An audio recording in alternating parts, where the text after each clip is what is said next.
Panelists, good afternoon. Welcome to the second episode, the second session of the 2022 FOLA, Festival of Literary Arts.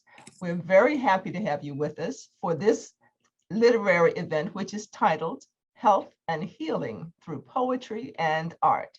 And this is one of our signature events being presented throughout the year by the Prince George's Arts and Humanities Council as part of our 40th anniversary celebration.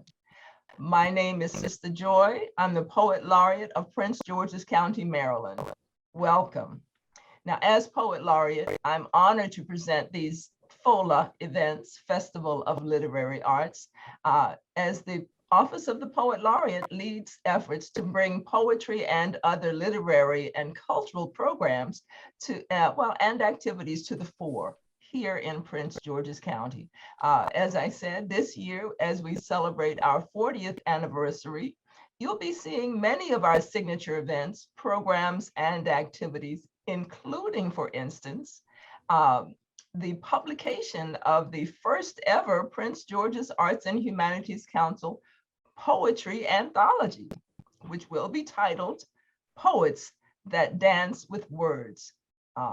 This will capture and celebrate and publish the myriad voices of poets from throughout Prince George's County and some from throughout the DMV. I'm honored today to invite Prince George's Arts and Humanities Council CEO and Chief Curator, Rhonda Dallas, at this time to speak about the Arts Council and the 40th anniversary signature events. Rhonda? Good morning, everyone. I don't know if I'm on camera. I can't see myself, but I am at Artstination right now. First of all, I want to thank you all for being a part of our FOLA Festival 2022. We are so excited to uplift the literary arts as part of our advocacy for arts of all practices.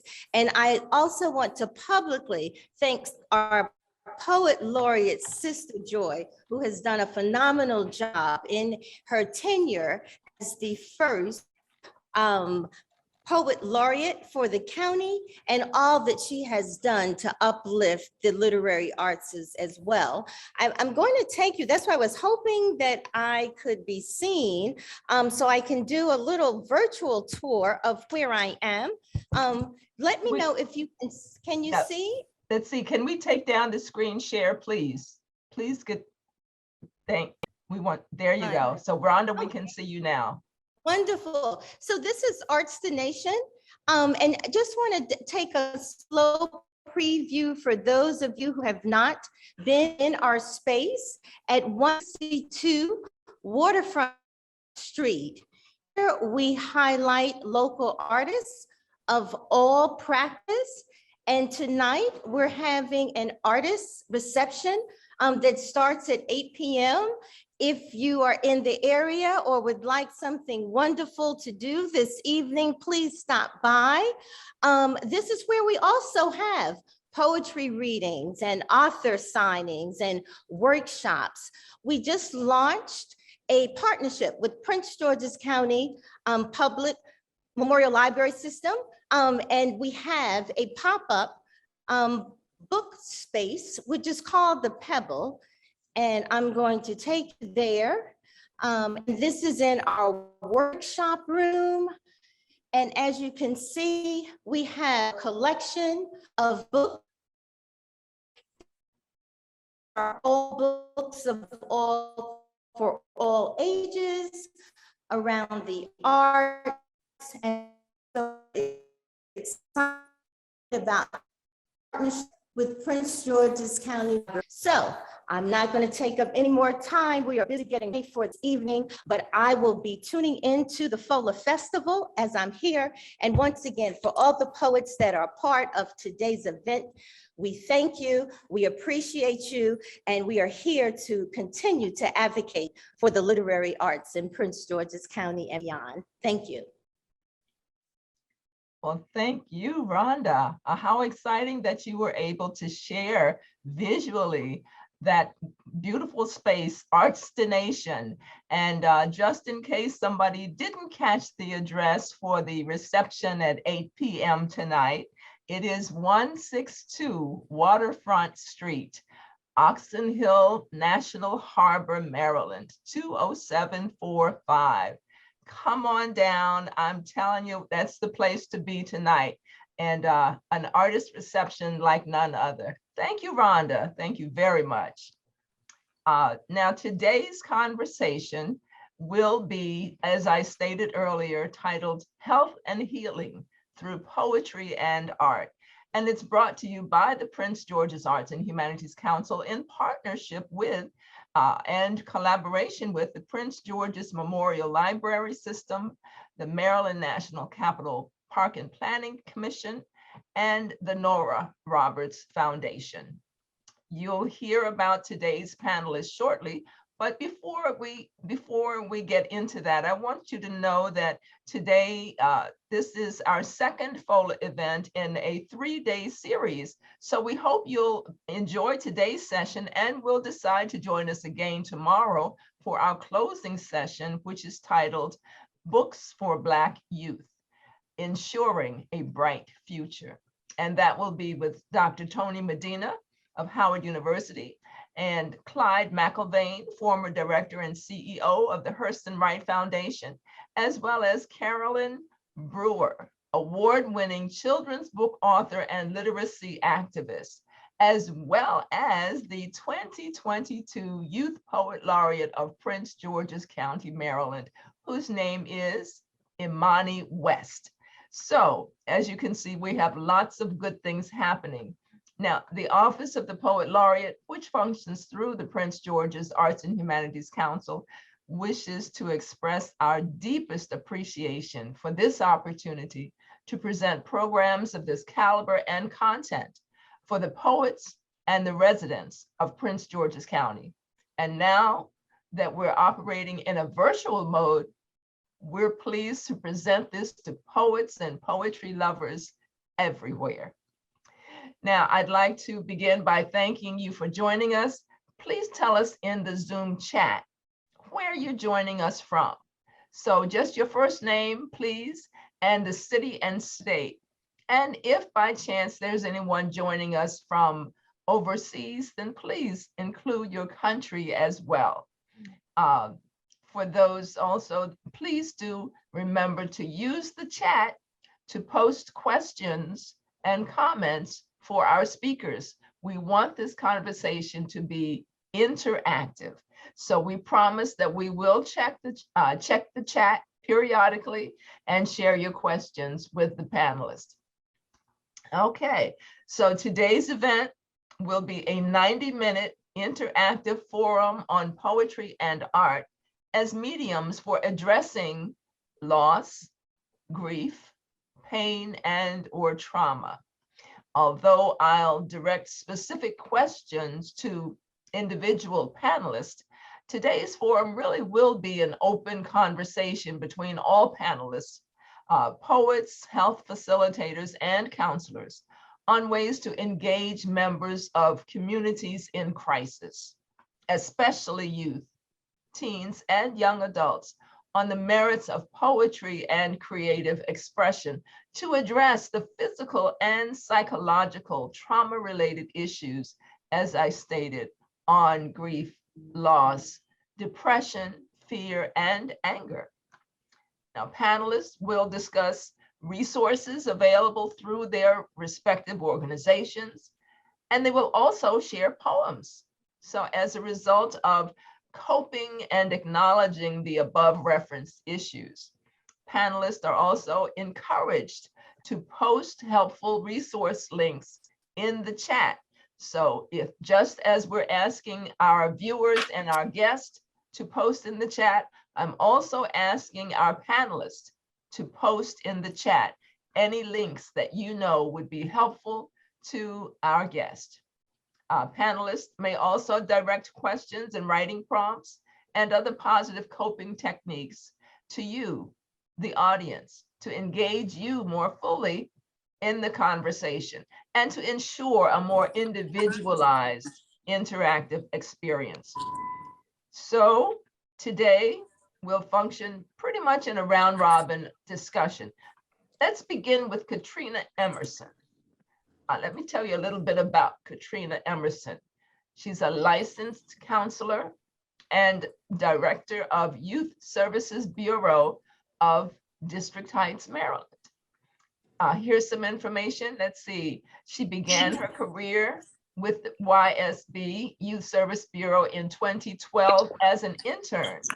And after obtaining her MA in counseling from Trinity University, Katrina began employment with the Youth Services Bureau as a, and I don't know the acronym, so she'll tell us, but it's SMHART. She'll let us know, therapist, providing counseling services for students in Prince George's County schools.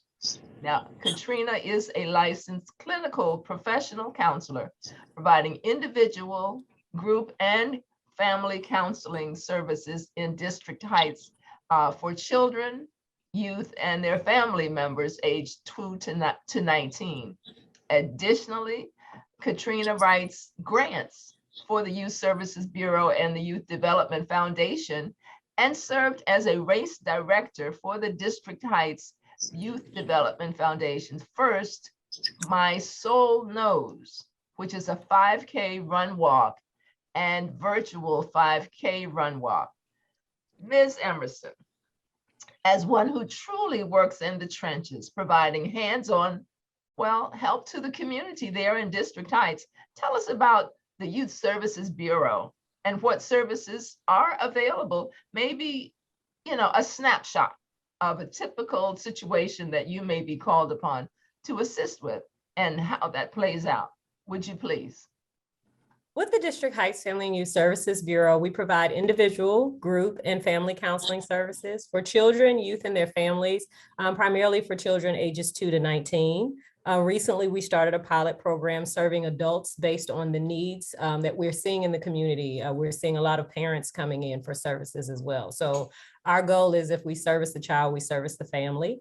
And so we want to make sure that we are providing well-rounded services for the children, youth, and families, not only in the city of District Heights, but the South Central portion of Prince George's County. We are one of 5 youth service bureaus in Prince George's County. We are the furthest south. We have Greenbelt Cares, we have Laurel, we have College Park, and we also have Bowie.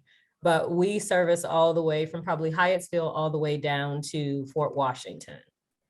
So it's a big area to cover, but we really love what we do. In addition to providing those counseling services, we do have ancillary programs. So we have our Nuts and Cuts program to meet the governor's initiative for childhood hunger. And so with that, our nutrition and budgeting, and then of that component, we teach a gardening class in addition to that to help families grow their own meals. And then Dr. Sargent has actually stepped in and taught canning classes this year, which can be viewed on the YouTube pages. Okay, well, that's quite a well-rounded service to the community. Thank you so much. And thank you for kicking off our program today. You're welcome. We will definitely have questions for you as we proceed, but I think that gives a very good synopsis of what services are available there at your community resource. And thank you for letting us know about the others as well. So you said there are 5 such services, facilities? Yes, in Prince George's County, there are 5 total. In the state, there are 12. Okay. Mm-hmm. All right. Well, let's now hear from our next panelist, Dynasta, Miss Cayenne Thomas, who is the founder of the Inkwell and Cayenne Inc. Healing in the Pen, LLC. Miss Cayenne is an author, a performer, a safe space facilitator who graduated from Morgan State University with a Bachelor's of Science in Psychology. She continued her studies and graduated with a Master's of Social Work degree from Howard University. She later became a licensed graduate social worker, serving multiple vulnerable populations such as medically fragile seniors, adjudicated youth, transitional age youth, homeless young families with heads of households between the age of 18 and 24. Now, in the midst of career shifts, Miss Cayenne continued to also work as a creative entrepreneur with her poetry business, Cayenne Inc, Healing in the Pen, LLC, where she fosters hope, healing, social change, and more through creative and through poetry and creative expression. In addition, she founded, as if that weren't enough, she founded the Inkwell, a nonprofit dedicated to facilitating healing, awareness, and self-love through creative and reflective writing programs. It is Miss Cayenne's sole desire to meld her profession and passion in order to help others to access healing and empowerment and growth through the power of poetry, through the power of reflective writing and the creative expression. So, Miss Cayenne, first and foremost, welcome to today's forum. And I would like for you to share with us about the Inkwell, about Cayenne Inc, Healing in the Pen. What are some of the scenarios that your organizations are called upon in situations of need? And in full disclosure, I am a board member of the Inkwell, one of Miss Cayenne's organizations. So I'll be checking to see that she keeps things honest, okay? But in all seriousness, please let our audience and guests know about your services. Miss Cayenne, welcome. Thank you, Sister Joy, and welcome as well to everyone who's joined this wonderful conversation, much needed conversation. And thank you for that introduction. I always, interesting to hear about myself. But yes, I have established an organization called Cayenne Inc. Cayenne is like my name there on the screen, like Diane with a K. It's actually my middle name. And that organization started years ago with really birthed out of going to the card store or going to Walmart to look at the card section and never really finding something that articulated what I wanted to articulate. So I started to write my own cards. So that's exactly where Cayenne started to show love through writing in a more creative and effective way. And then it has morphed over time because at the end of the day, I have found writing and poetry and creative expression to be such, I established that to foster, as you said, hope, healing, and social change. And you hear those things there because as a social worker, as a human service provider, and as a poet, I wanted to use the creative expression to foster those things because it's writing and poetry has served that way for me. So Cayenne really basically it's about poetry and creative expression. So what I like to do in that event, and people may call or upon Cayenne to be present at their special events to share poetic expression. So I like to list them like this. I'm very big on alliteration. So Cayenne does performances, products. I have things that have poems on them. So you see my little cup, one of my products here, performances, products, and programs, where we do community programs where, again, using the arts to draw a community in around a particular cause. For example, this national April National Month, Poetry Month, right? Cayenne Inc has been doing poetry pop-ups where we're just kind of going all over the city in the District of Columbia. Just one little person, one or two little people, I'm just kind of, we'll expand, but in the District of Columbia, popping up, sharing the gift of poetry for National Poetry Month. So how that works is I'm performing, poetry. So that's the performance of Cayenne Inc. And I'm actually giving out poems, like printed poems to anybody who will take them. That's the product of Cayenne Inc, right? And then then there's a community program. The poetry pop-up is in the community. It's in public spaces. So there's an example of where all three things are being implemented. But we've been called upon to say, hey, could you come? We have a wedding, we have a birthday party, and we've been through a lot. We want to really give this person a special kind of gift, and we want to be different. We want to have something poetic or something more creative. And I'll be called upon more so for those creative events where someone is trying to send a message that is a little bit more intimate, a little bit more personable, if you will. So Cayenne Inc is called upon in that way. Now, the Inkwell, I like to say, is really birthed right out of Cayenne Inc. You know, I started also doing workshops, and I thought to myself, this is probably more of something I like to offer, not necessarily for a big fee, because people need to have a safe space to emote and to express. And that is what the Inkwell is all about. The Inkwell is about facilitating hope, awareness, and self-love through creative, reflective writing programs. And so we like to go into schools where possible. We may go into, we've gone into senior citizen settings or assisted living settings, I'm going to use the right term, and offer, workshops.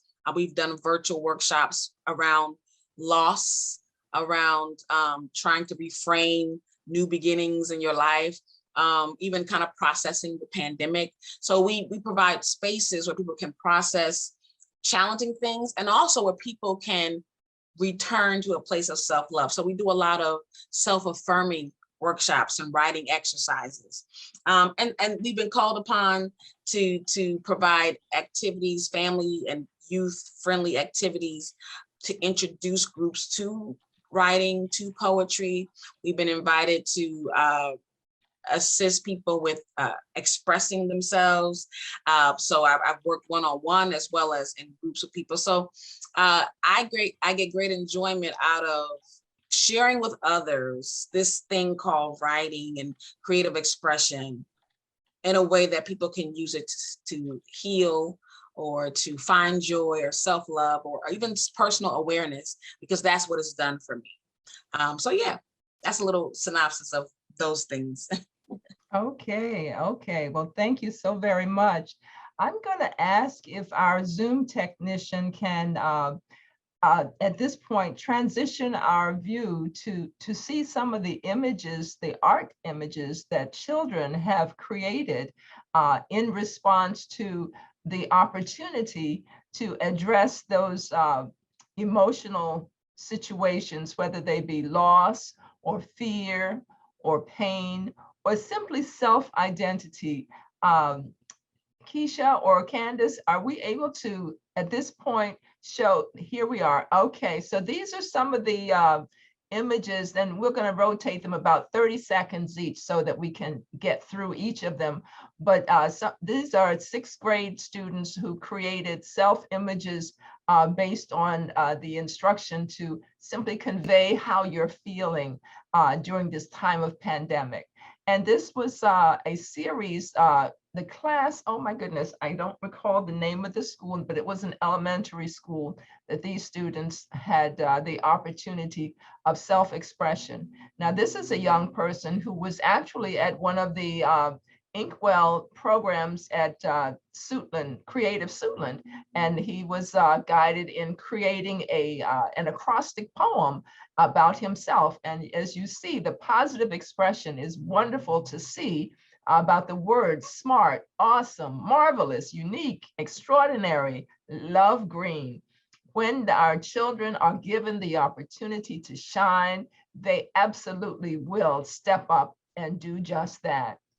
Now, this image here is from high school students, and it is not, I'm sorry that name is on there. That is not that person's name who created that, but this is a student from Prince George's Community College who was given the task, given the assignment to speak about what it feels like during pandemic to, to reflect on self. And again, back to the sixth grade students, we definitely want to make sure that all of our youth are given that opportunity of self-expression. And it's amazing when you look at and digest and just capture the essence of what these young people are feeling about themselves.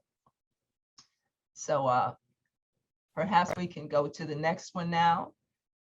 I think we have, okay, this is another, now this was an I am poem, another technique that we use with Cayenne Inc. and the Inkwell about showing our children how they can speak about themselves in positive and fun ways. So this is kind of a combination between an acrostic poem and an I am poem.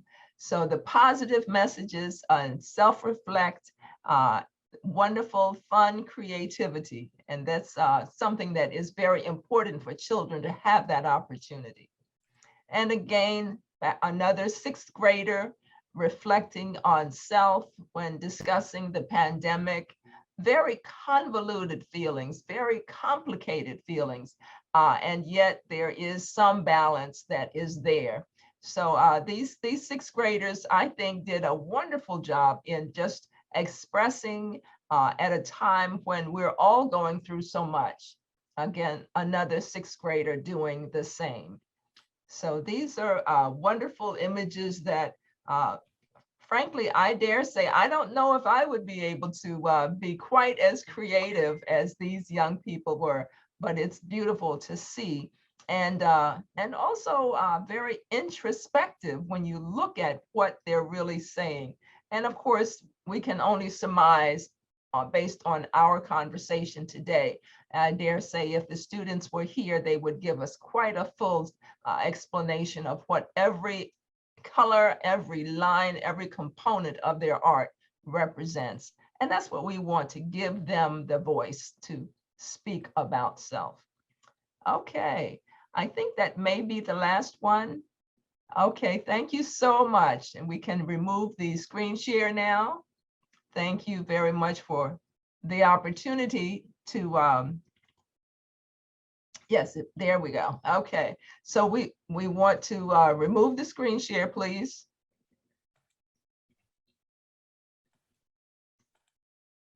Okay, oh, we do want to have the image. We don't have a screen share, Sister Joy. Okay, so I will then go forward, but that, thank you for that clarification. We'll now hear from our next panelist, Carolyn Joyner. And let me share a little bit about Carolyn before she speaks about her approach to these issues and topics. Carolyn is an award-winning DC poet, Washington, DC poet, who uses contemporary and traditional forms to examine life's themes. She is a writing instructor and a workshop facilitator. She was a finalist in the Larry Neal Awards adult competition for poetry and has studied with the legendary Sonia Sanchez.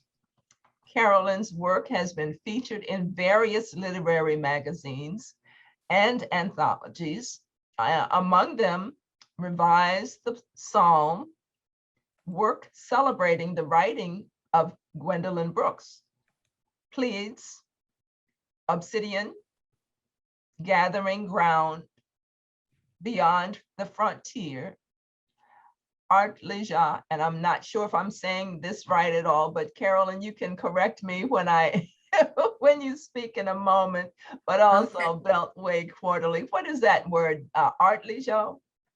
Arlejo, yes, it's a combination of Arlington Literary Journal. Got it. Arlejo. Got it, got it. Okay. So now Carolyn is a former Writers Corps instructor, a volunteer poetry workshop leader for the DC Public Library and the River of Words Community Project. And she has a Master's of Arts degree in creative writing from Johns Hopkins University. She is a Cave Canem and Hurston Wright Foundation Fellow and has been awarded Artist Fellowship grants from the Virginia Center for the Creative Arts and also from the DC Commission on the Arts and Humanities. So Carolyn, welcome, welcome, welcome. Let's now hear from Carolyn Joyner, who comes to us primarily as a poet, and I might add, a poet with training, expertise, and personal insight into what poetry can offer to persons experiencing grief, loss, and trauma. So Carolyn, how do you find that poetry makes a difference in the life experience, indeed the quality of life for individuals that not only have a desire, but a need to speak on their trauma? Carolyn? Okay, you can hear me? Okay. Yes. Thank you, Joy, and thanks to PG Council on Arts and Humanities, and greetings to everyone on the forum. Okay, this has been fun. That was a glowing, long introduction. I don't know if I can live up to all that. But I'd like to start with a very powerful, I guess it's really is a direct quote. And it says that words are a form of action, capable of influencing change. And to me, that kind of captures so much, because many times just we forget how we forget that words are actions. In other words, an action, a verb. There are those who say that an artist or writer will have one thing that no one else can have, and that is a life within a life. And I think that is because writing tends to burrow beneath the surface, to free the unconscious. And it brings thoughts to mind that may have been unavailable or suppressed, buried, that we've forgotten about, or that we remember just then when we start. So it has that power. It's I guess this is kind of like a list I've made of how poetry or writing can move in and assist you to deal with hurt and fear and trauma. When it frees the unconscious and brings up these ideas, it allows you to recreate or reimagine the past, and that kind of puts you in touch with your life. It gives you access to yourself, to your life. Okay, I'll put it that way.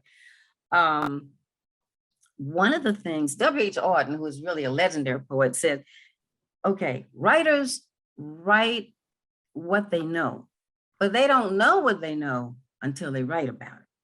And I thought, that is a shown up truth. Yeah. And that's because many times you find, if you're a writer, or even if you just jot down, you may start off one way and end with another. And if you're wise, you'll let whatever you're writing about direct you and lead you. And it may end up being something totally different, but it is something that has been triggered and has hooked into that unconscious level, those thoughts that tend to be buried that in a space that we don't, just may not access easily without taking the time and giving yourself the space and time to write things down. I know that in my personal case with a profound loss of my son, I couldn't, the first 6 months, even though I was doing all these things, grief counseling, all of that, I could not I was holding the bullet at bay. I wouldn't let it come in and really just tear my heart apart, I guess, because I guess there was a part of me that was protecting myself. And I wasn't quite ready to have that happen. But one of the things that got me to a place where I allowed it to happen and allowed me to embrace that kind of hurt and pain is I wasn't writing poems, but I was writing notes, scribbling notes and of my thoughts, or if I heard a conversation that triggered some energy, I would put that down. And it allowed me to get to that space where I was able to have that life within a life.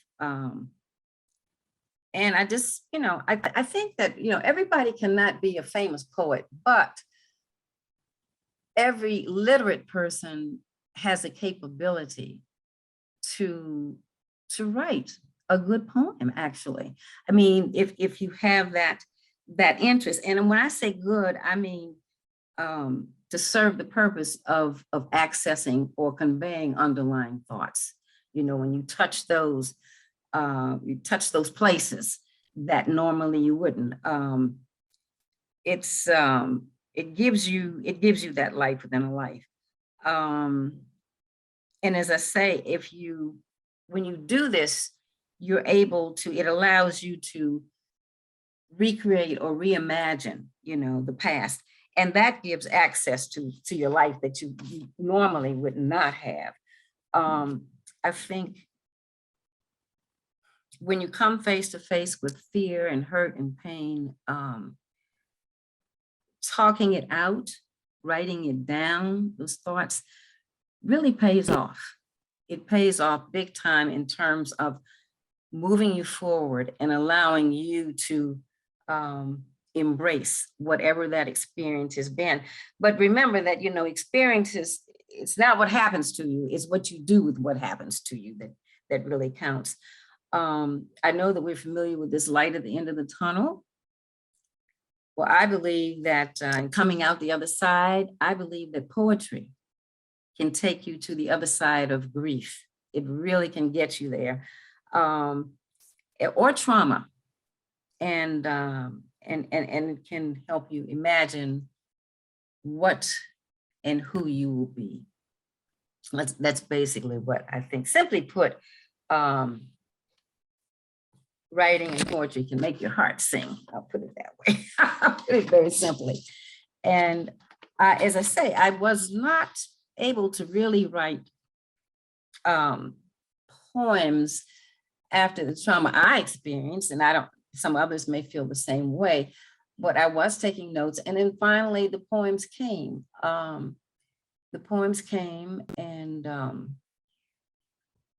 And when they start coming, they just continue to come, basically. And I'd like to share one of them with you. And these are one or two, but they were written well after the experience I had with profound loss, I put it that way. This poem is entitled Imagining Warrior. It really was triggered and inspired by Lucille Clifton, who wrote a poem entitled Imagining Bear. I don't know what this is on the screen. No. Okay, I'm sorry. There's something that keeps popping up on the screen that isn't correct. Anyway, and it puts the reader in the saddle along with the person who's grappling with and has the courage and bravery to grapple with the pain that they're going through. Imagining Warrior. Imagine him, this is dedicated to my son. Imagine him big framed, packed tight, standing a head above his henchmen. Imagine him wearing an extra large boar's tusk helmet, untouched by fury's gusts, his warm bathwater self, suited under armor, palming the might of its hand in yours, rugged smile flashing the small gap in his front teeth. Imagine his oak tree legs unyielding to force, clearing thick walls, high fences on a fine steed, saddle made especially for him. Imagine him stumbling upon a narrow tunnel he's compelled to enter, believing its end holds light, finding only deeper darkness. Surprise attack, fierce battle, being pummeled pitilessly day after day, all of his body parts laid open. Imagine him using bone as spear, gristle as shield while sitting tall in his saddle, not tumbling from his horse, never giving up. Imagine his mother witnessing. And I can end there, Joy. I'm sure that you have a lot more to say. If you want to have another poem later, I'll be happy to share one with you. everybody's going to be sharing poetry shortly. Okay, So okay. you're right on the money, not a problem at all. So we will be going into a round robin conversation shortly, but if you had another poem that you would like to share at this time, that would be fine. And for all panelists, please do pull out your poetry to share because we want to hear from you. Well, And this it one is can called, be you want me to do that now or you want me to wait? No, that would be fine since yeah, go right ahead. Okay, all right, thank you. Sightings. It's him again, threading his way through the festival crowd on the other side of the street, styling a purple crew neck with Muhammad Ali silk screened and white across his chest. He stops mid-block to survey the scene, bobs his head to bassline's thump, booming from stage 4 at street's end. I stand where he can see me, flashing a megawatt grin, almost a laugh, anticipating the latest funny story. Wait for him to acknowledge the mother whose house he always stops by whenever he's this close. He starts across the street, walk toward me. Midway, he vanishes. 2 weeks ago, I spotted him driving down Georgia Avenue. Tried to flag him, but he stared right past me. Didn't see the flailing arms, blue dress he gave me for my birthday, flapping the breeze. At night, my longing takes shape, hangs over my bed, awakens me just enough to remind me that he's gone. I want him back. Box all his things instead, give them away. Put his authentic leather and woolen Washington football team jacket up for sale. He doesn't know I moved from the house he called home. Left his footsteps echo on the stairs, his form peeling away from shadows, walking toward me. Thank you so much, Carolyn. Such beauty, such pain, such love. Thank you very much. You're welcome. And we're going to hear some more poetry from all the panelists shortly, but we do have one more panelist that is going to be sharing. And please allow me to introduce our final panelist, and that is Dr. Beverly Sargent, owner of Ashes Rising Counseling Services, LLC, which is a nationally certified and independently licensed, where she is independently licensed to practice in the states of Maryland and also Georgia. She earned her Master's of Science degree in Pastoral Counseling from Loyola University, Maryland, and her doctorate in Counselor Education and Supervision from the same university. Her training includes substance abuse recovery, TheraPlay, child-centered play, and SAND therapies, and grief and loss counseling. She also uses creative interventions in cognitive behavioral therapy.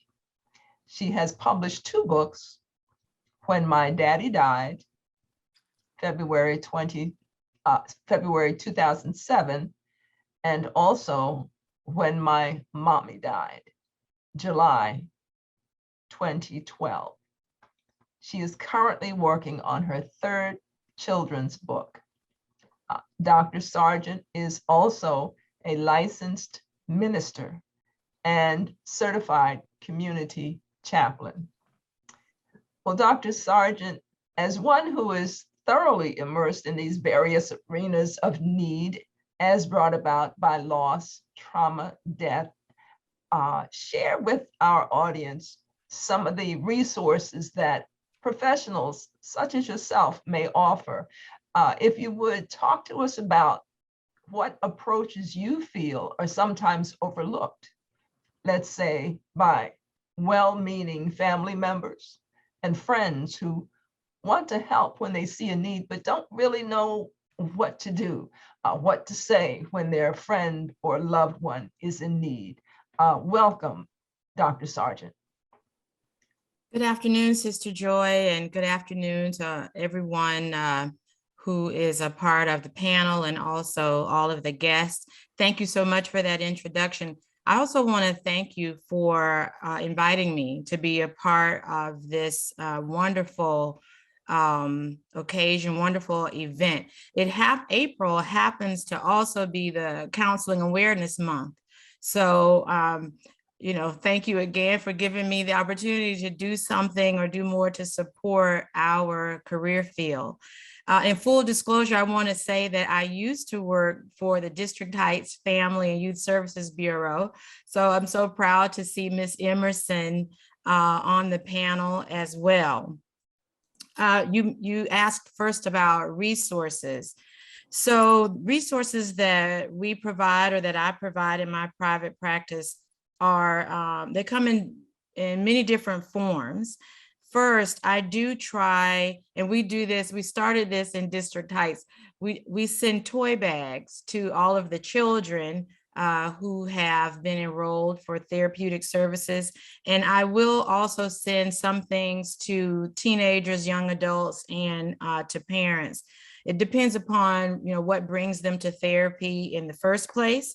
The toy bag will involve what kids will call toys, but we call them symbols or tools for therapy, such as a gel ball. Of course, everybody would look at a ball and say, this is a toy, something that we play with, but we use it in therapy to bring families together, to play, to encourage families or parents to engage their children. And, when children feel safe enough, not just to be engaged, but to participate in supportive family activities, and they feel more comfortable to talk and share their feelings. Now, with child-centered play therapy, usually we're working with younger kids who can't or who have maybe more of a problem in actually verbally expressing their feelings. And we find that children will talk to us through their play. And one of the aspects about child-centered play therapy and TheraPlay that I love the most is that we teach parents how to play with their children. And you asked about the approach. I'm sort of mixing here, but we find that many people of color don't understand, or because of just purely trying to survive, can't put enough emphasis into play, or don't have the time to play with their kids. This is beyond video games. And so again, that's how children heal. That's how they speak to us. And so as therapists, we do the best that we can to walk these healing journeys with families, with parents, and encourage them to give time through the week, special playtime through the week. Some of the other resources that we'll send coloring books. We will send an art set, a stuffed animal. The stuffed animal, of course, a child will hold on to it, feel better holding it. But for us, we use it as breathing buddies. So we'll teach the child how to use it as a breathing buddy, but we encourage that child to teach his mom or her mom how to deep breathe, and then deep breathing becomes a family activity. We also will encourage all of our clients to develop their own personal place of peace. And in that development, we say it doesn't have to exist in reality. It only needs to exist for you. So we'll encourage them to draw that place of peace. And I'm smiling because I remember one place of peace for a child was to actually rest on a bed of ice cream. And, for me, that would not be peaceful at all. But for this child, it was just the best place in the world. And because we could help him to see, imagine, close his eyes, see his place of peace, and deep breathe at the same time, it became an avenue of healing for him. So we also will encourage everybody to dance, to experience either yoga, Tai Chi, or Pilates. What I love about those activities is that they teach us to breathe and move at the same time. So when a child or teenager can breathe and move at the same time, they can do their deep breathing at the desk, at school, before a test. They can do it walking from one class to the next. And so again, it's another resource that we provide that is an avenue for healing. And we also will have the I Am poem. And I'll talk a little bit more about that before the end. But in reference to some of the approaches that parents may overlook, I mentioned the opportunity to play. That is so, so, so important. And of course, for children, play takes different forms. It can be writing poetry. It can be doodling. It can be playing with a playhouse or their favorite toy. But as parents and guardians, we really have to give opportunity for kids to play. I remember in my own life, my mom put my doll on the trash pile when I was about 8. And I think that's why I'm a therapist today, because I'm still trying to connect with that doll. And honestly, when I found one very similar in my 30s, and I purchased that doll, and I still have her. And so, you know, we all need to heal from something, and we're all in progress. So, you know, and you know, one other thing about counseling, unfortunately, so many of us only see children who are hurting or who have gone through a traumatic experience. So much so that when a child comes to us who has not gone through that, we're like, okay, why are you here? But actually, I want to encourage all parents to not wait until the last minute before you bring your child to a therapist. Every process of therapy does not have to be a year long or 6 months long. It can just be a conversation with a therapist once or twice, or when your teenager feels the need to talk to somebody, or when you notice for a while you had an A student and all of a sudden he or she is earning C's. Something is happening that, you know, he or she may not feel comfortable talking to you, but will talk to a therapist.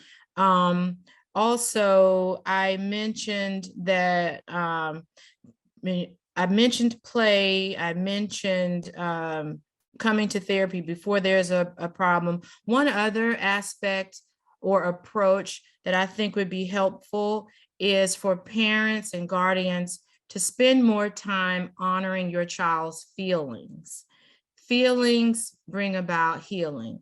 The expression of feelings, the ability to identify feelings brings about healing. And that's why I love expressive art so much, writing poetry, drawing, dancing, because it allows the person, the child, the teenager to take those feelings from inside and bring them out. So anything that we can do to help a person work with their feelings, get them from the inside and bring them out can be extremely helpful. Thank you. Thank you. Oh, Can I add one more thing? Yes, I'm sorry. yes. Let me add one more thing. I want to thank the Prince George's Arts and Humanities Council for this event, but also the Youth Services Bureau. We were able to receive a grant a few years ago. And I'm sorry, Katrina, Miss Emerson, if I'm stepping on your toes, but we were able to receive a grant a few years ago where we were able to bring the community in. They all were encouraged to draw something that had to do with trauma, I think we called it From Trauma to Triumph. And the Arts and Humanities Council took that artwork and put it on these huge 3 by 16 feet panels. And we hung those panels outside as long as we could. And once we moved to a larger building, we took pictures of them, and now they're inside the building as, you know, as artwork as well. So I do want to thank you all for what you do, what you've done in the past, what you're doing now, and what you're going to do into the future. Thank you so much. Well, thank you. I'm just very, very pleased to hear about such programs that have been going on in the community for quite some time, obviously. And there are some comments in the chat, but rather than me trying to articulate what Jennifer West has said here, Ms. West, could you unmute, and is there something that you would care to say? I know Dr. Sargent just gave so much information that she may have responded to your question at the end of your comment, but please, Jennifer West. Hi, thank you so much. Yes, she was, I sent the question in before she started talking, and you did cover some of those things. I was saying that I work with children from kindergarten through college, graduate school actually. And I'm seeing what many of you I'm sure are seeing in your practices, but people having difficulty dealing with this present moment, who they are in the present moment, and not even being able to be present because they're dealing with the past or the future or something. And I'm seeing so many students not be able to do their work from kindergarten all the way up to graduate school. They just can't focus, and all of those things about planning and organization, and getting failing grades. They're dealing with losses. Many who were in the class of 2020, of course, didn't get graduations, proms, those things that are supposed to mark that transition, you know, to the next level. And so I'm seeing a lot of things going on. Suicides are up among young people in ways that I haven't seen in all of my years. So I was just wondering what strategies you might have for parents, because a lot of people in our community don't go to therapists or not going to go to a counselor. And I was just wondering if you had, as writers, in particular artists, things that you would suggest that parents could do at home, but you offered a good deal of that with the play therapy. For the older ones, college students, I wonder if you can speak on that, and things that families might be able to do. I would like for each panelist to respond to that, if you could, please. Thank you so much. I can start. The biggest thing is to help them to incorporate with journaling. I think journaling is a very, very helpful tool. And we think journaling, and this is what I usually tell my clients, because they're like, I don't want to journal, I don't want to write.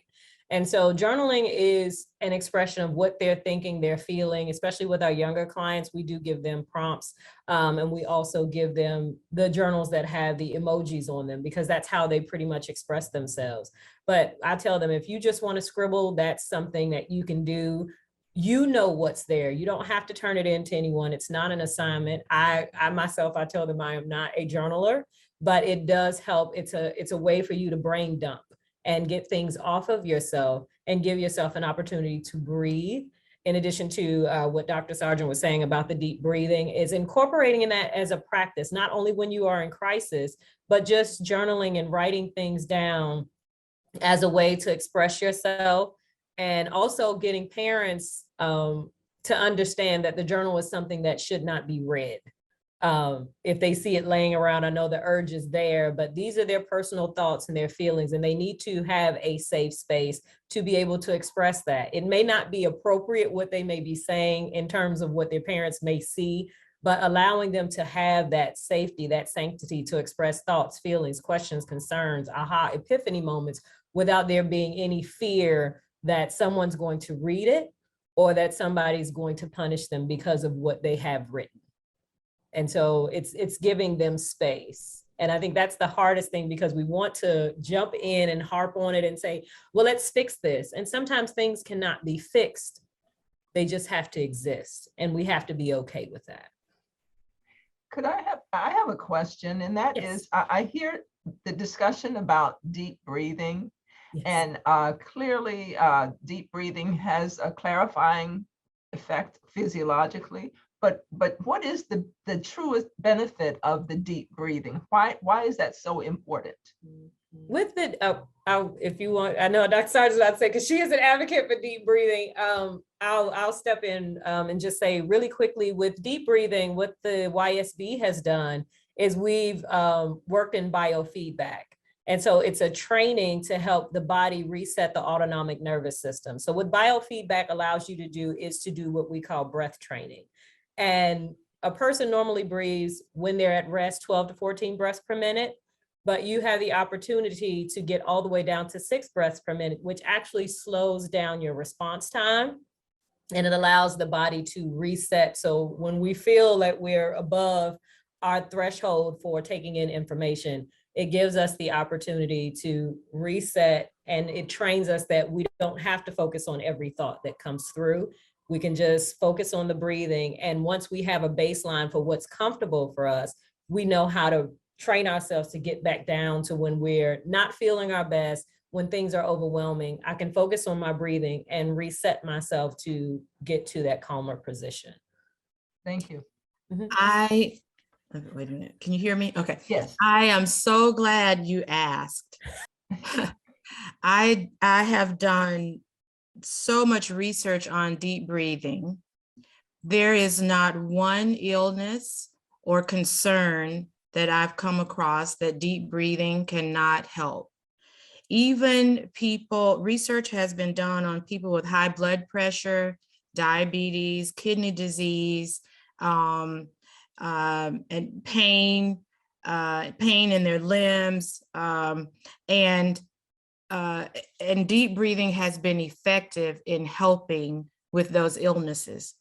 For children with everybody actually, deep breathing will help you to focus. And I heard someone mention something about kids who have an inability to focus. There are adults who have issues with focusing as well, but deep breathing helps us do that.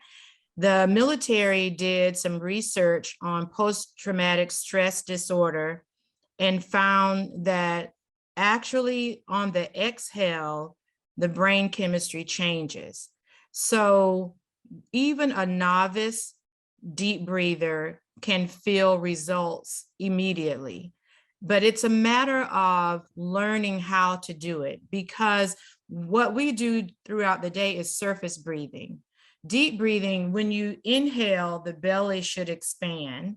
And when you exhale, the belly goes back to normal. And that's because that slow, deep breath is hitting the diaphragm. And that, with kids, that's why we give them all a stuffed animal and we teach them how to belly breathe. We use the word belly breathing. But across the spectrum, regardless of age, we work with 2-year-olds. Across the age spectrum, deep breathing has been found to be extremely beneficial. You just can't say enough about it. And what I have found, though, is because it's so simple, some people won't try it. But it is, I call it a miracle, actually, because I think it is. And, like you said before, I mean, it's already been mentioned that I'm a pastoral counselor. So I have the benefit, the blessing that a lot of the clients who come to see me know that, and they want to use their spirituality to help in finding balance and healing. And I truly believe that we continue to breathe the breath of God. And that's why deep breathing is such a miracle. Well, I know when I've taken a few courses in mindfulness training and what have you, deep breathing is always the entry point. We always start with deep breathing sessions.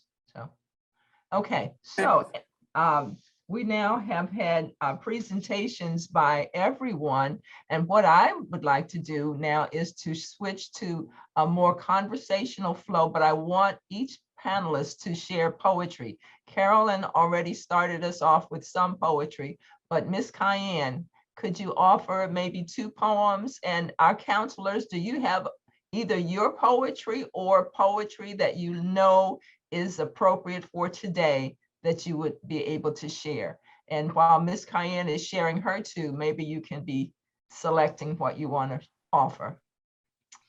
And we'll also give the opportunity for some of our guests to share a poem, so long as it's not a lengthy epic. Listen, what's one of the pros and cons of being a part of a conversation with such prolific individuals that you got to jump in where you can get in. And I've been trying to jump in for a minute here. So let me say this before I share the poems. One, Miss Emerson, you took every last one of my words out of my mouth to the answer to Miss West's question as it relates to journaling and writing and having that safe space. It is exactly what it was for me, and that's what I intend to help others to have. So, and it's no judgment. It was something that I needed, being an African-American, a part of an African-American family that did not do the counseling thing. We don't share our business. You don't cry in public. I didn't have that journal as a kid.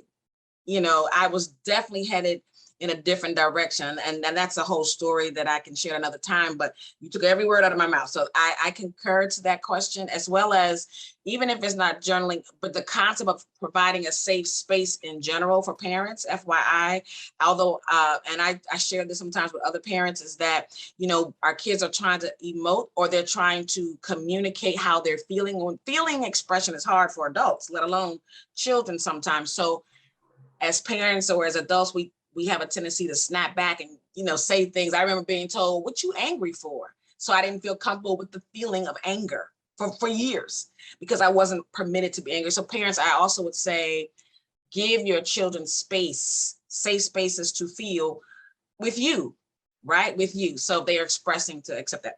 The other thing is, I have high blood pressure issues. And the only thing that my reading at home as well is good is when I've done deep breathing prior to taking the thing. So as a lay person, I attest to deep breathing as well. And it took me a minute to get there, because I was one of the people that were like, I'm not doing that. So I have become a believer. I am going to share a piece called Pendulum Swings. Pendulum Swings. I have never shared this piece, I think, publicly. So this is a couple of pieces I'm going to share tonight. I've never shared publicly, just in small groups. I was a kid who grew up with a mom who suffered with mental illness, specifically schizophrenia. And so I experienced a lot of things growing up, almost having to grow up kind of quickly and early, because she was one who contended severely with this disorder, and there was different sides, highs and lows. And as a kid, this is kind of a poem that expresses that experience. Like a pendulum suspended in desire, her affect swings unknowingly, changing the orbit of her mini me. Confused by little axis stutters, which way should I go? What mood will she lavish? Will I survive? In fast forward motion, the ball swings high to the left, vibrating so loudly, the hum echoes in her own ears, forming a voice that calls her away to unknown adventures over highways, through restricted spaces, to places only her troubled mind knew of.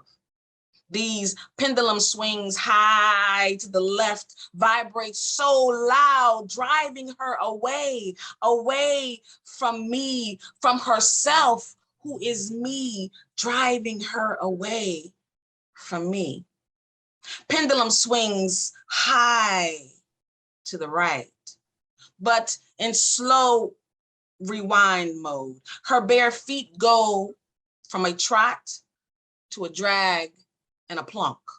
She moves sluggishly until reduced to a complete halt, lays her head on the cool ground or cool padded walls, whichever comes first.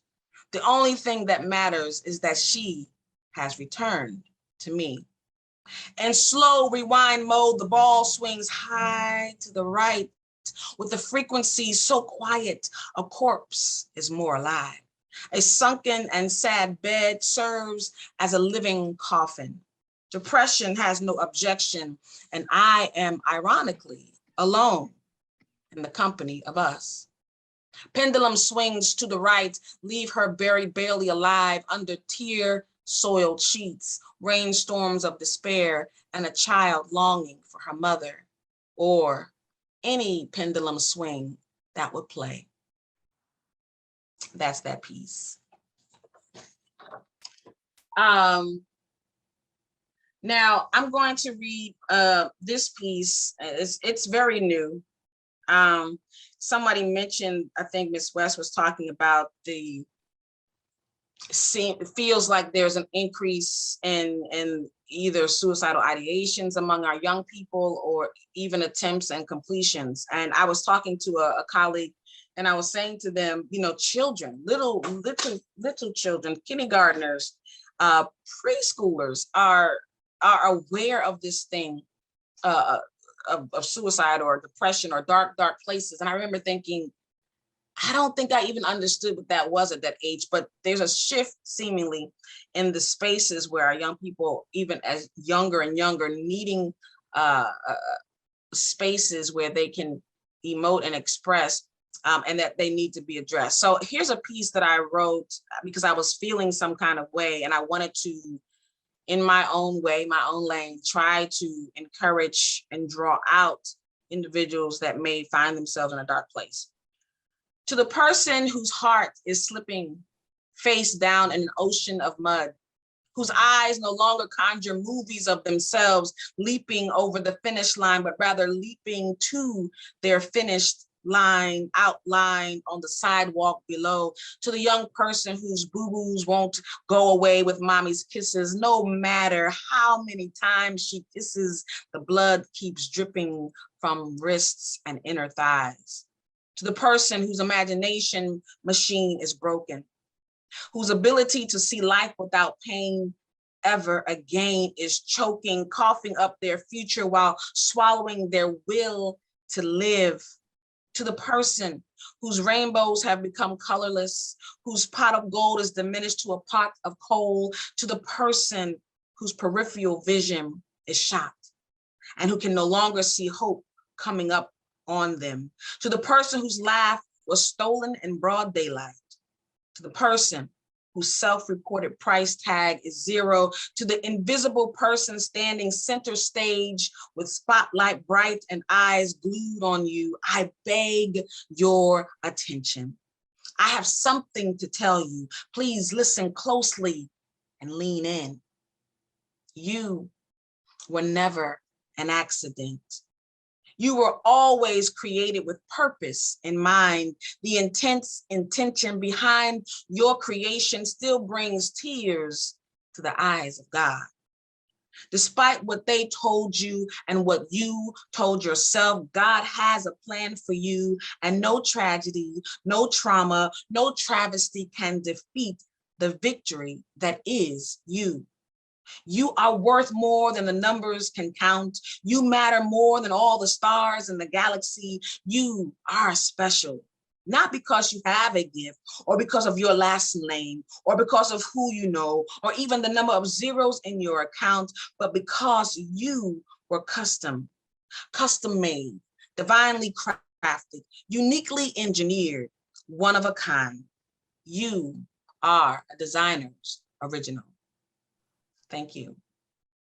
That's good. Thank you, Miss Cayenne. Mhm. Yeah, Miss Cayenne is well known in poetry circles throughout the DMV, and we're very honored to have her today wearing a variety of hats. Thank you. Okay. What I'd like to do now is to offer if any of our panelists would care to share a poem. And there's some feedback in the chat. I hope you guys are paying attention to it.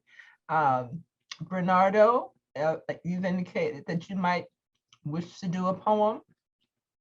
But for our panelists, Dr. Sargent or Ms. Emerson, do you have a poem that you care to share? I don't have a poem, but what we do with our clients, because we can tell our clients write a poem, and they're like, I don't do that. So what we do normally is, what are their coping skills? What do they use? So of course they use music.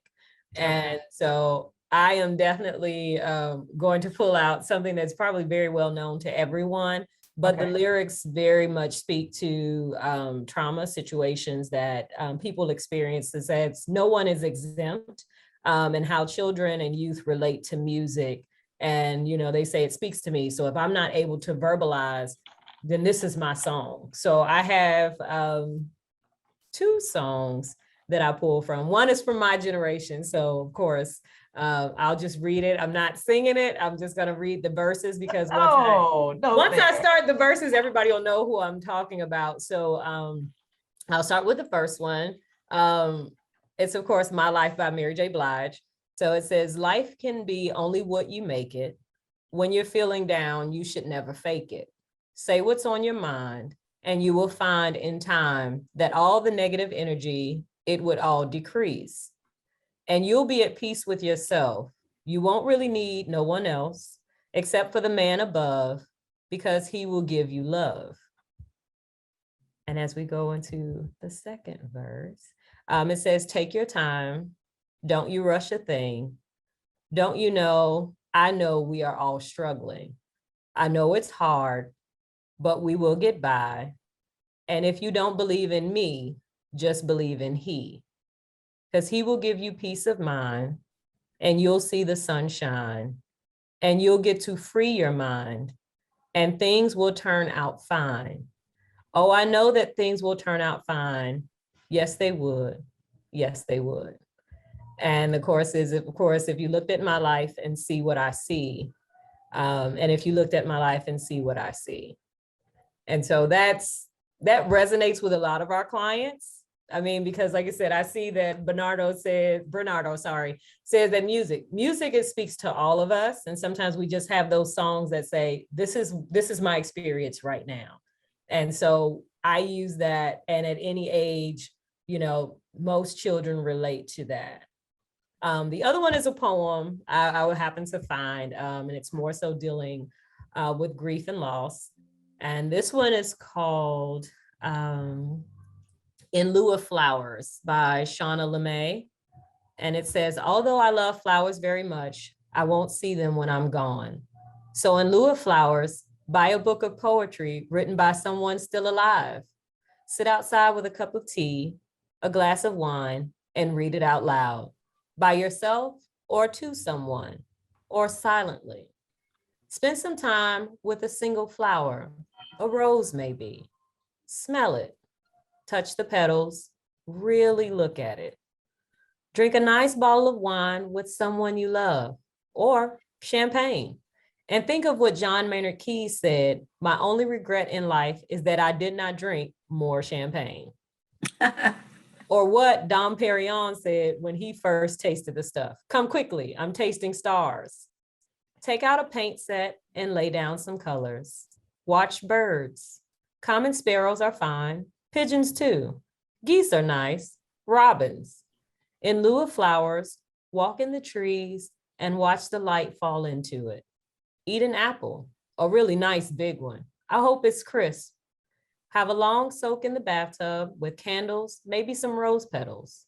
Sit on the front stoop and watch the clouds. Have a dish of strawberry ice cream in my name. If it's winter, have a cup of hot chocolate outside for me. If it's summer, a big glass of ice water. If it's autumn, collect some leaves and press them in a book you love. I'd like that. Sit and look out a window and write down what you see.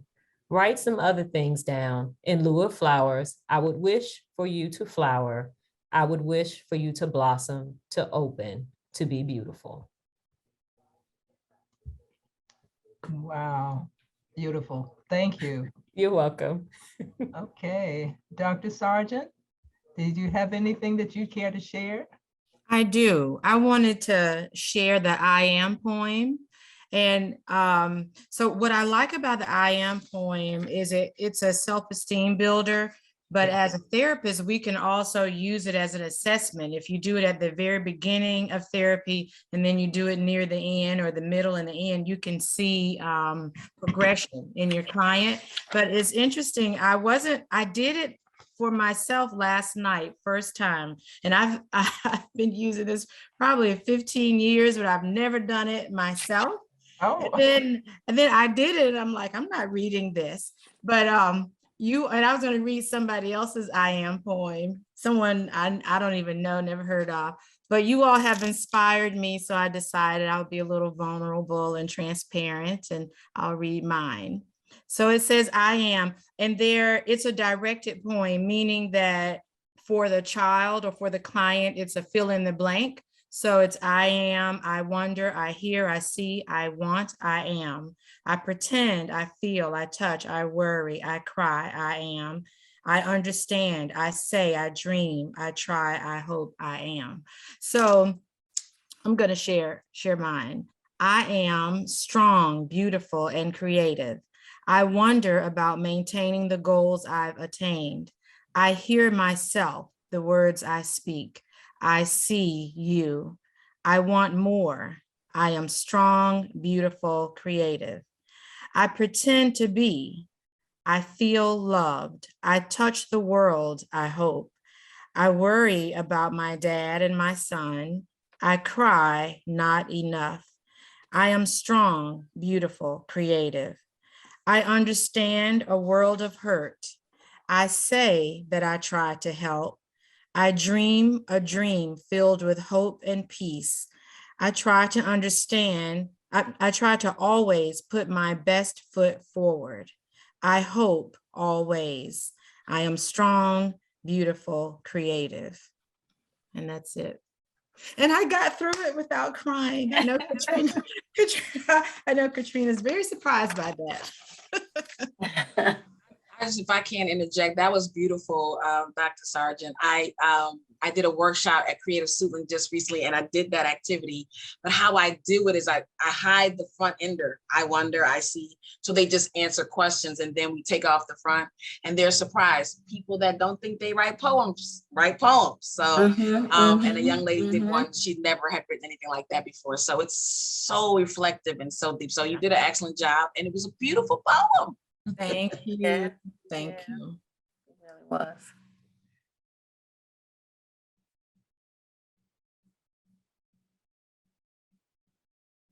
Joy, you're muted.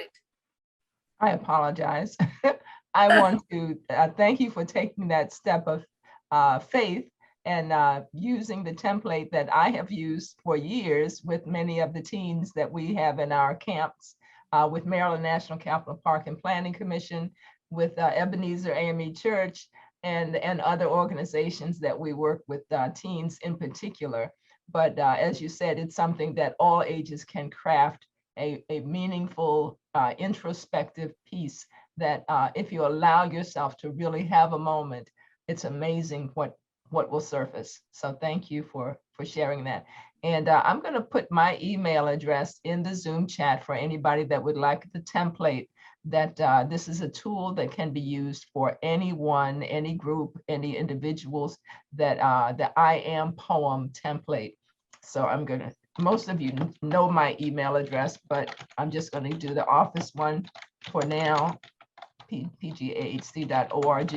If you email me, I'll send you the template for the I Am poem, and it's very helpful to you whenever you're working with, well, I can't even say with youth, but certainly with youth. Okay, now Bernardo is a poet that is well known throughout this, certainly throughout Prince George's County, but the DMV, and even greater distances, because he's a world traveling poet. So we are very, very honored to have him with us today. And one of his poems in particular speaks to the issues that have been discussed here today. So Bernardo, I would like for you to introduce your poem and present it as well. Thank you so much. Well, interestingly enough, Joy, I hope I don't disappoint you, because I've changed my mind. Oh, no. Just then you have to do two. Then you have to do two. Okay. Yeah, you've got to do that one poem for sure. Okay. I will save that one for the audience, since that is something they talked about. But the poem that I changed my mind to is a poem that, because it's Poetry Month, and because I believe in, like I heard Cayenne say, it was the writing that helped me understand the world when I was a young Black boy, and knowing that I can't cry and I can't tell the fellas that I'm feeling vulnerable today. I'm disappointed in how things are going about. I had to keep things bottled up, and I had to write, and writing helped me. And I found out that this is what helped me. It's called poetry. And the name of this poem is I Believe in Poetry. As for me, I believe in poetry. I believe in its magic. I believe in its ability to face something tragic, to place it in a place, a frame that helps us get past it. No matter how long, with power so strong, believe, let it take you to where you belong. I believe in poetry. I believe in inspiration. I believe words that come from it are no collaboration. A poet that knows this, shows this in awe of creation. With power so strong in our prayers and songs, receive, let it take you to pastures of calm. I believe in poetry. I believe in its strength. I believe from haikus to sonnets, no matter the length. When word is served truly from the heart, you will feel the evidence. In our prayers and songs, like a praise or balm, conceive, let it take you from darkness to dawn. Poetry knowingly enters in places, the core of what grace is. So sweet its embrace is. So come forth and taste this. I believe in poetry. Do you?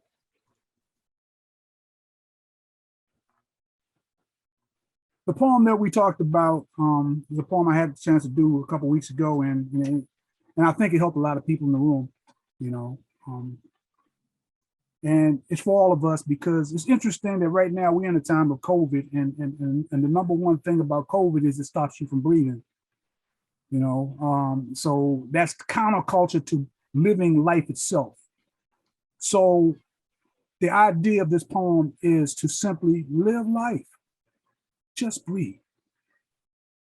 Just breathe. Conceive. You can see frustrations leave. Just breathe. Believe. Your peace will be retrieved. Just breathe. Achieve what you already have conceived. Just breathe. The world just keeps on moving, sometimes seemingly too fast. Minute are the moments marking future, present, past. Nothing lasts forever, and alas, this too shall pass.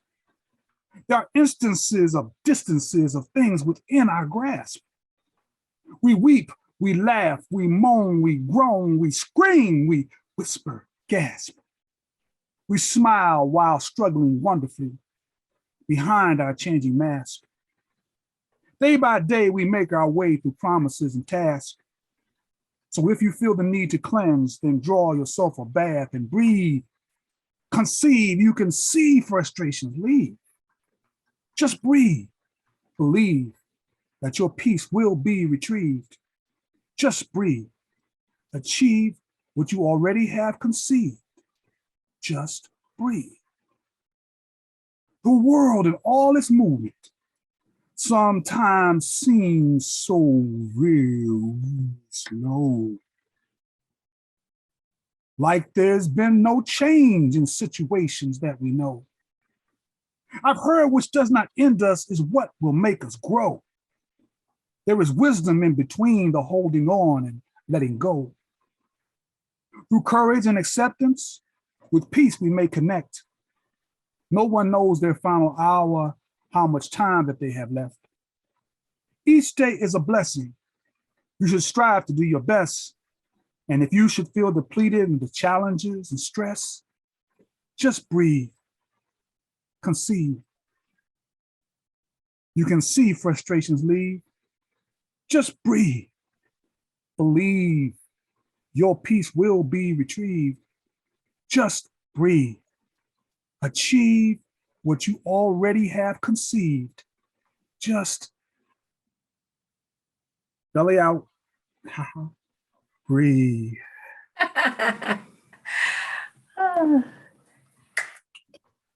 Thank you. Thank you, Bernardo. So timely, so on point. Thank you so much. I have actually, I have a poem that I would like to share. And this is a poem from the other side. I lost my mother when I was a very young girl, and it has affected my entire life. This poem is titled Absence. absence. It's not simply the absence. It's the inability to recall that denies me serenity, solace, and peace. What would have been my reality had she lived, been in my life? Clearly, there was a time for I'm here. But what would we have shared or fought about? What would we have laughed about, cried over? Would our passions have paralleled or clashed? I hear she had rhythm. That makes me smile. Could shoot hoops for days like me. Was called Skeeter by her high school basketball teammates. Was a visual artist as well. Did she see the world differently from most her age, her race? Did she see past color? Or was she merely in love? What would she think of my way with words? Would it match her way with art? Did she cherish motherhood the way I do? Did her Irish spirit dance with faith or long for absent understanding? Absent, like the way her absence brings longing to my soul. Absent, like a girl child struggling to navigate a map, filling in missing puzzle pieces of an absent mother over 50 years later. Absence. So thank you. There are some pieces that we can write and rewrite and rewrite, such as that piece, which I've written so many different ways. But when there is an unresolved pain, loss, trauma, it absolutely should be dealt with. And if there are persons in the lives of our young people that can help facilitate that, I'm going to be the advocate that hopefully, prayerfully, prevents anybody else from rewriting my poem yet again. This conversation is one that I hope will continue beyond today. We have so many that have the need to have losses addressed. I want to offer one more time around for Carolyn and Dynast, Miss Cayenne, because they are such great poets. And if you have perhaps one more poem in you to share before we conclude our workshop today. And please, for the benefit of persons on this call, on this Zoom, please put your contact information in the Zoom chat.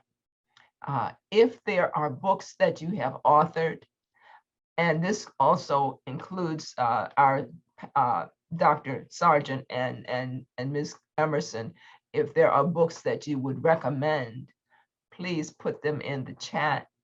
We want to make sure that we have resources available that persons may be able to avail themselves to. This video, this session is being recorded, and so will be available for persons that are both on the Zoom today, but I'm going to be saving the Zoom chat for the purpose of sharing any information that you post in the chat with persons that may call and request the link for today's recording and information from the chat as well. So please do put your contact information in the Zoom, in the chat. And I'm going to ask now if Carolyn, do you have a poem that you could share at this time? And Miss Cayenne, you're on deck. If Carolyn. Sure, Joy, I'd say in terms of books, there is a good one just up front, Good Grief by Deborah Coriel. And I'm sure some of you have heard of that one. I would list that one as a good one. I did a crown of broken sonnets, is what I call them. But anyway, in a letter form to Damon, my son. So this is called the Damon letters. And I just thought I'd just do a couple of them since they're linked. Dear Damon, it's the middle of December, the day you left next week. Darkness comes early. The trees are still letting go of their leaves, haven't declared winter. If only I could be like them. Stand bare-boned, naked for months, arms flung open to make way for the new, not afraid of being unable to hide themselves from themselves, others. I'm reminded of your 5 a.m. front porch meditations, sussing truth's heavy hush for what was to come. I never asked what you were thinking. Had you wanted to be like a tree? Did I keep you from talking? Regret begins to fog my rear view. Image your eyes liquid with things unsaid. Second letter, regret images your eyes liquid with things unsaid, and mine as well. That I wounded you with circumcision in the nursery, that I let the elders convince me to give you cow's milk instead of my own, that you suffered 3 weeks with mumps when I didn't get you the vaccination. So sorry that I allowed you to eat Fruit Loops, Twinkies, Apple Jacks, that I was away in college on your first birthday, that I didn't always hear you with soft ears. You poo-pooed my regrets, assured me I was top cream. I'm trying not to second guess, but right now, I just want to call my mama, tell her. Thank you. Thank you so much. Definitely. Thank you, Ms. Carolyn. I'm vacillating here, but I am going to read a piece called That Table. And that table is a part of a chapbook that I wrote. This is a raggedy version, so I'm not going to put it in the screen. I wrote, and then one of the chapters in this chapbook is called Grieving Grandma. And the poems there obviously are poems that were written in the process of processing her passing. So she actually was home in hospice, so we were processing her journey with her. And there's different parts, of course, the beginning, stages in the middle, and then of course her passing. This piece is called That Table. One of the things I love about writing is that you can give voice to so many perspectives and give voice to even the inanimate objects in your world. And so here it is. Boston Market catered my turkey day this year. Though grateful for the $22.41 needed to purchase this tasty meal, I was saddened it was not prepared by her hands, served from her dishes, consumed at her table. In fact, that table is gone, loaded on a truck with careless quickness. That table used to hold meals prepared in love. That table used to shelter the dogs from scolding tones. That table held mail sent to me years after I had moved away. That table now sits in a Goodwill with unfamiliar pieces of furniture, questioning what it did to deserve this relocation, this transition from a warm, purpose-filled home to a cold warehouse floor.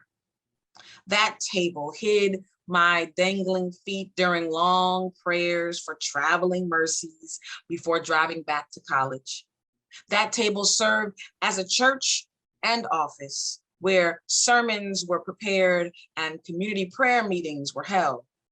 That table endured the pressure of the pen from letters written to local officials, congressmen, and other entities of power demanding that a wrong be made right.